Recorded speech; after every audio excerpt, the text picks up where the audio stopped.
پاک دی هغه ذات چې هغه د ټولو قسمونو جوړې پیدا کړې، ښایي که هغه د ځمکې د بوټو نه وي یا پخپله له دوی د جنس یعنې انسان څخه، یا د هغه شیانو څخه چې دوی له پیژني نه.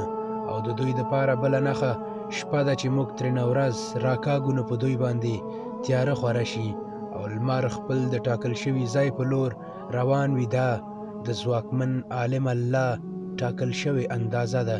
او سپوږمۍ ده چې د هغې دپاره موږ منزلونه مقرر کړي، او د هغو منزلونو نه په تېرېدو بیا هغه د خرما د وچې څانګې غوندې شي. نه د لمر په وس کې دا شته چې سپوږمۍ ته ورسیږي، او نه شپه په ورځ مخکې کیدی شي. دا ټول په یو فلک کې لامبو وهي او په اسمان کې چورلیدونکي دي. او د دوی دپاره دا هم یوه نښه ده چې موږ د دوی نسل په یوه ډکه کښتۍ کې سواره کړل، او بیا مو د دوی دپاره هماغسې نورې کښتۍ پیدا کړې چې دوی پکې سوریږي. که موږ وغواړو نو دوی به غرق کړو، او هیڅ څوک به د دوی فریاد اوریدونکي نه وي، او دوی ته به هیڅ ډول نجات ورنه کړی شي.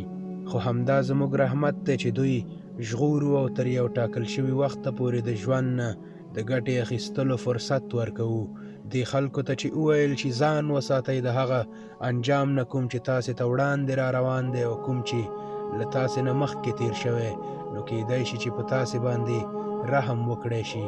او دوی ته چې د خپل رب د آیاتونو نه هدایت راځي، نو دوی ورڅخه مخ اړوي. او کله چې دوی ته ویل کیږي الله چې تاسې ته کومه روزي درکړې د هغې نه یو څه د الله په لار هم ولګوئ، نو دغه کافران مؤمنانو ته وایي چې آیا موږ هغو ته خواړه ورکړو چې نه یې لري؟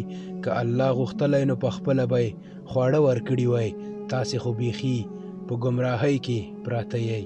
او دوی وایي دا د قیامت وعده به کله پوره کیږي، راوښایاست که تاسې ریښتینې یاست.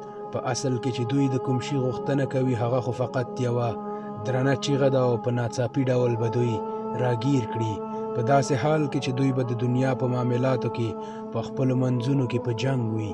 او په هغه وخت کې به دوی نه نصیحت وکړی شي او نه به خپلو کورونو ته بیرته ور وګرځي. بیا به په یوه شپېلۍ کې پوکې ووهل شي، او یو دم به دوی ټول خپل رب ته د حاضرېدو دپاره د خپلو قبرونو نه راووځي. وبه یریږي او وبه وایي دا چا موږ د خوبونو د ځای نه راپاڅولو، دا هماغه څه دي چې رحمان خدای یې وعده کړې وه او د رسولانو خبره ریښتینې وه. یوه درنه چغه به وي او ټول به زموږ مخې ته حاضر کړی شي، او نن به په هیڅ چا د ذرې په اندازه ظلم ونه شي، او تاسې ته به هغسې بدل درکړی شي لکه څنګه اعمال چې مو کړي ول. نن جنتیان په خوندونو کې اخته دي، هغوی او د هغوی میرمنې به په ګڼو سورو کې په تختونو تکیه وهلي ناست وي. د خوراک او څښاک هر راز شیان به هلته د هغوی دپاره موجود وي، او هر هغه څه چې هغوی وغواړي هغوی ته به حاضر وي، او د مهربانه رب لخوا به هغوی ته سلام ویل کیږي.